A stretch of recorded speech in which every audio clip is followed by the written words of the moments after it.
Since last episode, I've been thinking a lot about this wheat farm surrounding the windmill, and it really isn't working for me. So at the start of today's episode, we are going to make some changes for the better. Hello everybody, my name is Hocus, and thank you ever so much for joining me today. Welcome back to the Minecraft LP series for episode number 4. Look, I can zoom in. And that is because we have Optifine installed now. It's getting to a point where mods are slowly but surely beginning to release for 1.18.1, which is awesome. And I am just having so much fun with this series so far. So if you have not yet dropped a like on the video, then please do so ASAP. That would be much appreciated. If you are new here, then first of all, a big welcome. And thank you for picking and clicking on this video. Make sure to subscribe to stay tuned to this series and other awesome Minecraft content to come. And finally, be sure to drop those comments if you have any questions, suggestions, or feedback for me. You know what? I know I had a moan last episode about the changes to ore distribution and how it might have had an impact on Haste 2 mining, but it's slowly becoming quite a fruitful task because I'm beginning to use a lot of the resources that we obtained. Although we can't get much further in terms of using those resources today until we've destroyed this wheat farm. Bye-bye, wheat farm. You were short-lived. Oh, this is actually super satisfying. Listen. It's like haste mining. Alrighty, very nicey. The wheat farm is gone, and we are about to bring pastures anew to this beautiful build. And actually, guys, something I've kind of not mentioned, but I've been worried about. I haven't seen the turbine spinning at all. Have I done something wrong? Anyways, that's probably something I can look into off camera outside of episode recording. Right now, what I need to do is begin building some rings out of this cobblestone to set up the foundations for the new and improved wheat farm.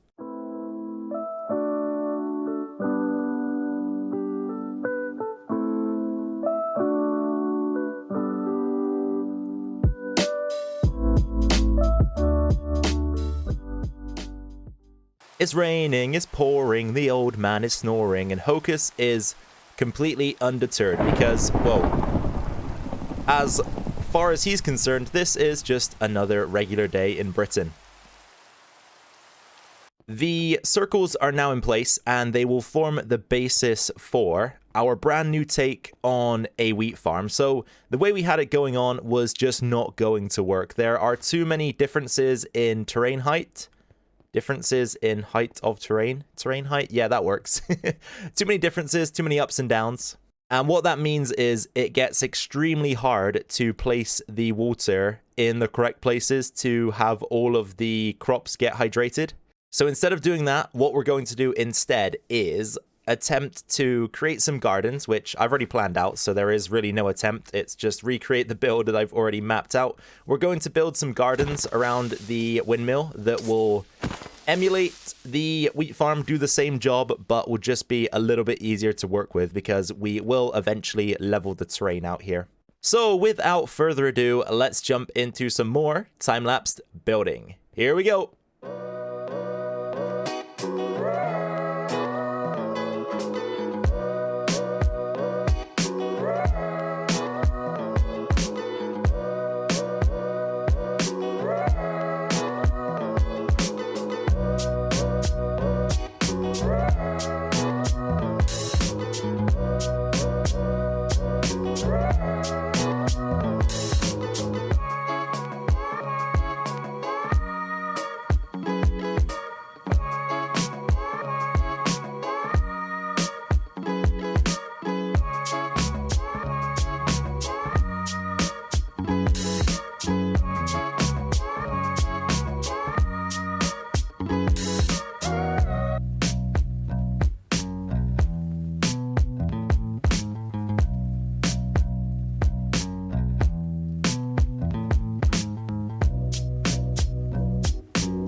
Welcome back from your stroll down time-lapse lane. I do hope it was a pleasant one and that you were able to absorb all of the wonderfully scenic views. Before we take a closer look here at the build, I just thought I'd quickly mention that between all that's been going on with this build, I headed over to the village, did a bit of trading, and came up with this axe. So that's another of the tools that we've almost got figured out. There are one or two more enchantments I'd like to add to it, but that is besides the point, because right now we are here to take a closer look at the wheat gardens. I'm going to say gardens is probably the right word. Farm, maybe not as good a descriptor of the build because it isn't purely here for farming purposes, which may sound strange because we have technically built I don't know, 3 circular areas full of wheat, and you'd think that the purpose of that would be to harvest the wheat. And don't get me wrong, it is. It will serve that purpose also. But in reality, I built this as a way to kind of give some more detail to the surrounding area of the windmill. And all in all, I'd say it looks pretty good. But I do have a quick question I'd like to ask of you guys. So if you're still with me and you fancy answering this, then thank you, I'd appreciate that. Make sure to drop your response down in the comments below. What did you think of the length of the time-lapse? Now, I might be feeling this way because I've watched it probably 10 plus times by now, making sure it's okay, but perhaps it was a little bit lengthy. I don't know. Make sure to give me your thoughts on that. Okay, cool. So, yeah, like I say, feedback will be appreciated on that. Now, I do have one more thing I'd like to do here at the wheat farm. And again, this is kind of contradictory to what I just said, but I would like to add a small mechanism somewhere that allows me to spread water over the crops so that they are automatically harvested. I think that'd be a nice little touch just to provide some functionality to what otherwise would be a very, very manual farm. Okay, now I'm even confusing myself. I just referred to it as a farm, but earlier I told you it isn't a farm. I don't know. Oh, nice. Yeah, it's raining again. All right. But rain will never stop a true gamer like myself. So I've decided that this spot right here is where the farm is going to do its work. And ideally, I would have liked to line it up with one of these water spots that I'm using to hydrate the crops. But I just really can't think of a way to do that, unfortunately. So instead, we will dig and we'll place a dispenser here. And inside of that dispenser will be a bucket of water, like so. Okay. Since this redstone is going to be so simple, so straightforward that you won't know yourself, we'll probably try to do it on camera together. So first things first, let's do a little bit of digging and the removal of this thing right here, the implementation of a sticky piston. And underneath this sticky piston, we will have a block of redstone. Go down a little bit deeper because the redstone itself is going to sit on this level right... Whoa. Sometimes I forget that I have the Instamine and it just catches me off guard. That was one of those times. The redstone itself will sit right on this block here. I've constructed a tunnel that leads from the piston all the way over to the dispenser, which is right here. So we'll link everything underground. And I also had another thought. We can probably change the height of this. It doesn't have to be so low. It can actually go right here so that when the block of redstone drops down a block, it will just power the redstone starting here. And then it will travel all the way in this direction, around the corner. And once it approaches the dispenser, it's actually going to need to meet it at a specific height. So we'll take this up to, I don't know, probably right here is a good point to make the transition. So we go 1, 2, 3, 4, 5, 6, 7, 8, 9, 10, 11, 12. It's only 12 blocks long, which means that the signal will carry the entire way. And then we can also go ahead and fill in some of the blocks that we've removed. Maybe break our way out real quick whilst we do that.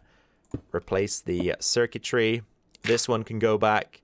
And then we are free to come back to the surface. Make the path a path again. And craft ourselves a lever. So if you were wondering, anticipating how exactly this is going to work, lever here. Flick it. And there you go. Do it one more time, and it should collect the water again. And we have ourselves a little automatic wheat harvester. The only thing that's a little bit of a shame is there isn't any good way to replant the crops, so you will have to put your back into it a little bit, but only half the job. Moving on then, something that has bugged the likes of Andrew. He's mentioned this in the comments, so shout out to Andrew for reminding me. It's also bugged me, but it has also been a bug, so it's not entirely my fault that I haven't done this. Wrong way, Hocus. But the doors were obviously not opening in tandem. Now they are, which is good. And we have that issue on the other side also. And that right there should do the trick. So Andrew, I hope you're satisfied. I am satisfied.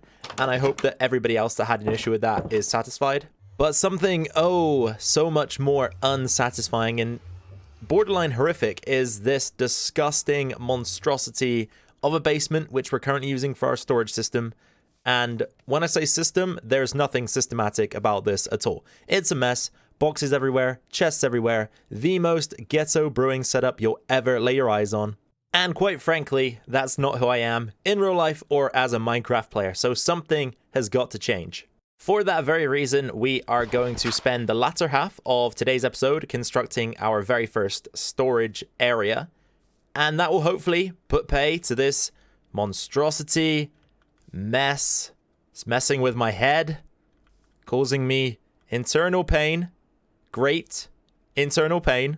Perhaps slightly over the top, but as a person in real life, I am very organized. I'll go a little bit more into detail about that in just a second. But if you were to dig directly up or tower directly up, whatever way you want to put it, you will line this block up here that I dug out with the intersection of our roof. That's why I've decided to put it here.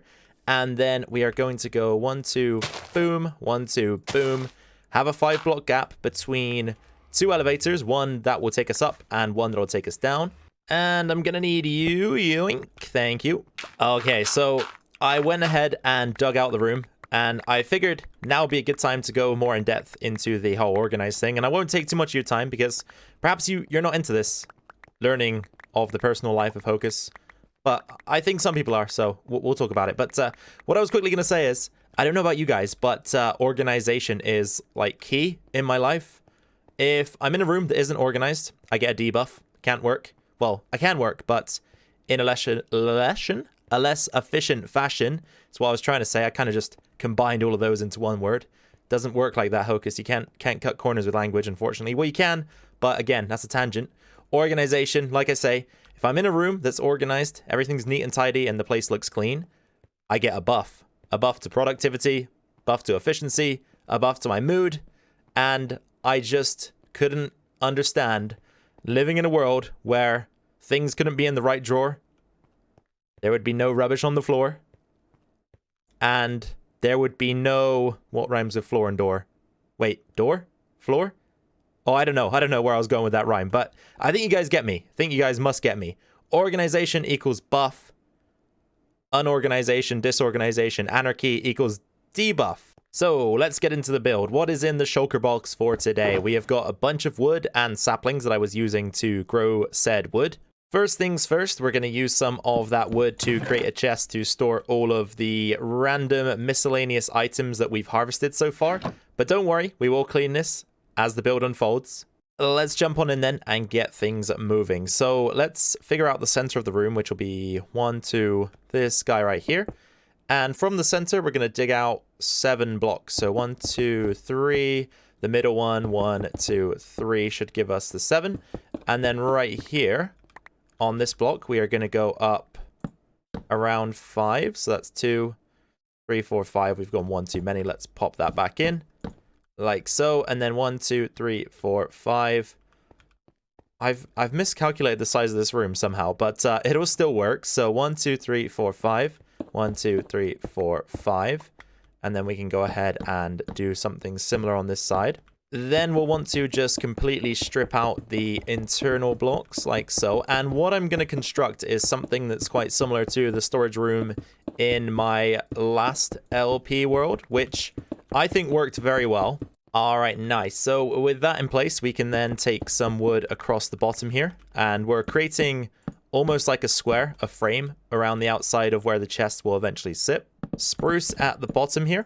Then for the walls inside of this area, which will be covered by chests, so we're not going to go too crazy. Well, I say that. This is probably way too crazy for the amount that we're actually going to see of it, but I'm going to go with that same pattern that we've used outside a few times already on the windmill, where we're just incorporating some andesite and some cracked stone bricks into a wall of cobblestone.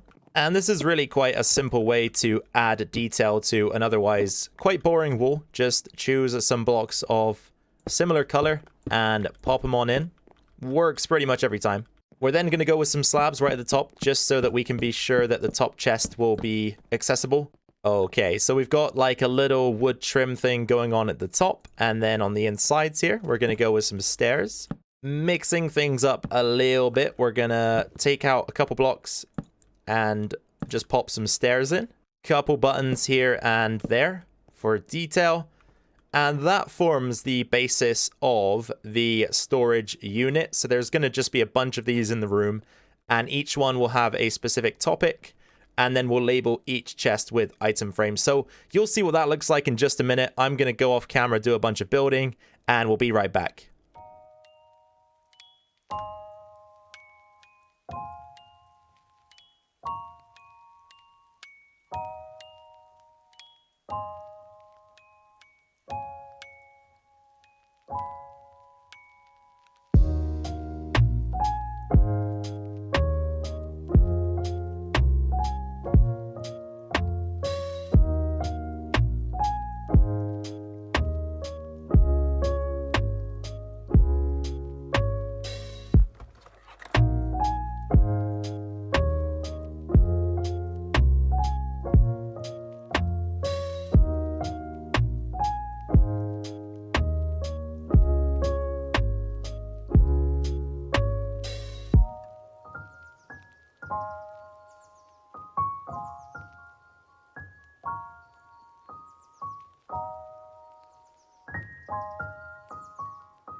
Oh yeah, building complete. And you guys may have got a half decent look at it during the time lapse, but we will take a closer look together right now. And I think overall, again, this build turned out very well, and we've knocked out a lot of work in today's episode, I have to say.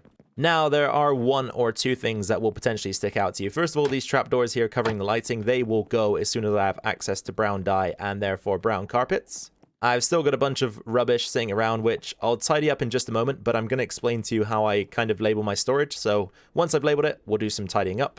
And finally, there are these glaringly large open walls that really just don't have much going on with them. But the reason why I left them like that, especially this central area here, is because, first of all, these walls I left like this so that we can extend the storage. This is not going to be enough, but I thought better to get some in than to have nothing at all. Alternatively, these central areas that I've left with large open walls are there because if we want to connect this room to any other rooms that we build, I am probably looking to have multiple ways in and out of this room eventually so that we can transport or get between different areas of our base in multiple different ways. Instead of having one route in, one route out, I think it's nice to try and connect things in alternate ways. And we could also even branch out in this direction and build something else, or in the other direction. Who knows? I've just kind of left it there so that we have the potential to do different things. As for the labeling process, what I like to do generally is find a space. So we'll have this bank of chests here. We'll probably have one to the left as well. So we're going to have to label the banks individually. And that means in here, we'll probably just have to get rid of the button. And, well, we didn't even place one on this side, but that one can go right there. Then, first of all, we'll pop down a sign to determine what is going to be on the right-hand side here. So, for example, I have so much cobblestone with me at the moment, so let's take care of that. Pop down a sign. All right, so the sign itself is a very vague descriptor. So, stone building blocks. It tells you a little bit about the item, but that could be a myriad of different things. And then what we'll have is an item frame on each individual chest, and any item that falls in that category, so cobblestone, for example, will fall in the stone building blocks category. I'll give it a chest of its own, and within that chest, obviously, we will store as much cobblestone as it's willing to take. Some further examples of what I was talking about here. So we've also gone ahead and created chests for andesite and polished andesite, as well as granite and polished granite. I did change the wood type on the sign to dark oak because the spruce didn't contrast very well with the grey in the end, which is a little bit strange, but it's much better now. On the opposing side of the room, I've labeled up wood building blocks, and over here I've done things slightly differently. So I've got andesite and polished andesite separate in the stone section, but in the wood section, everything oak is just going in one chest. I don't really have a rhyme or reason for why I've done that. I guess at the end of the day, it's all personal preference. I know what's going on, and that's all that matters, I suppose. One final thing to point out, you may have wondered what I was going on about when I was talking about removing the button. Well, what I'm going to do is I'm going to label banks of chests in pairs. So when I build one to the right hand side here, we'll have another sign just above this one that tells you in a vague way what's going to be on the right hand side. So eventually we'll have a sign here, which means we will remove the button, but for now I'll just leave them in place as they do look quite cool. It is now time for comment of the episode, which is quickly becoming my favorite segment in this new series. As I do love the interaction, it is my favorite part of this whole YouTube thing. So make sure to drop those comments down below for the next comment of the episode segment. However, this one is a long one, so buckle up. The commenter's name is TazJDD, and in the last episode, I did ask about injuries that you have faced, and Taz has detailed a pretty serious one here, so let's get into it. I'm loving this LP, dude. I just subbed because now I'm hooked. So first of all, thank you very much, Taz. I appreciate that, and welcome to the channel. Just wanted to share my work injury story with you. So for context, I'm 130 pounds soaking wet. I used to work as a healthcare aide at an old folks' home. I was doing the graveyard shift overnight in the secure ward, which is where we housed those with dementia and those who are deemed as flight risks. Usually, I'd have a partner with me while doing my rounds, just checking to make sure everyone was asleep and doing okay generally. Help them to their wheelchairs if they need to use the washroom, that sort of thing. On this particular night, my partner was busy with another person when I heard a call from down the hall and went to see what was happening. Turns out one of the gentlemen living there was trying to get into his wheelchair himself.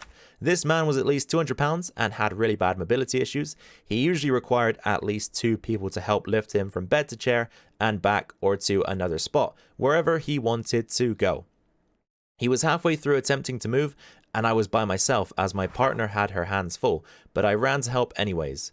As I helped him complete his transfer, I heard a crack and almost blacked out, but didn't. I wheeled him out to a small lounge area with a TV, and I don't remember how I got through the rest of my shift, as it was only an hour or two in when it happened, but somehow I got through. I found out a year later, after some physio and getting some x-rays, finally, I had to see a second doctor because the pain never went away. I found out I'd actually fractured one of my lower spines. I was only 23 when it happened. I'm almost 30 now, and I can manage around the pain as long as I keep a strong core, but it still bugs me often. 2 pregnancies didn't really help after, LOL. So, Taz's injury, spinal injury, very, very serious, makes my injury and my uncle's injury from the last episode pale in comparison, because I did mention this in my response to her, but I believe that a lot of spinal injuries can actually result in paralysis. So perhaps Taz got very lucky, or perhaps it's not as serious as I thought, but I can't imagine that spinal injuries are very good for you, especially if they go undiagnosed for a year and are causing you pain, essentially what it seems like will be for the rest of Taz's life, if it still hasn't gone away. Something else that I thought was also interesting from this comment was that Taz is 30 years old, and although I do target my content to a slightly older group, age range, and that's not to say that if you don't feel as though you're in that age range, I don't appreciate you or this isn't for you, but I wouldn't say I make my content watered down at all for children to understand. Just, you know, I'm not super sophisticated or intricate either, but I don't tend to make it that super corny, cheesy child-friendly type content. So if you've stayed this long, thank you very much. Also, let me know ages of yourselves so I can kind of get a better grasp as to what the age ranges are on the channel. I don't know if 30 would be a common one, to be honest. I would imagine that's higher on the scale. Maybe the average is a bit lower than that. I don't know. It'd be interesting to find out, though. Anyway, ladies and gentlemen, that'll just about do it for this episode of the Minecraft LP. So if you enjoyed it, as always, please drop a like. That would be much appreciated. Any questions, suggestions, comments, or feedback should now be dropped in the comment section down below so I can read and respond and figure out the comment of the episode for this upcoming episode, which will be episode 5, of course. And finally, if you're new around here, then first of all, welcome to the channel. My name is Hocus. I hope you enjoyed your stay today. If you did, and you're up for staying tuned and maybe checking out some of my other content, please do hit that subscribe button and turn bell notifications on, and that will allow you to do so. So, ladies and gentlemen, like I say, that is all from me for this one. Take care. Have a great Christmas. If I don't get another video out before then, Merry Christmas and all the rest of it. Happy New Year. I'll probably have one out before a New Year. I don't know. Either way, enjoy the time with your family, friends, etc. And take it easy. Stay safe. Bye for now.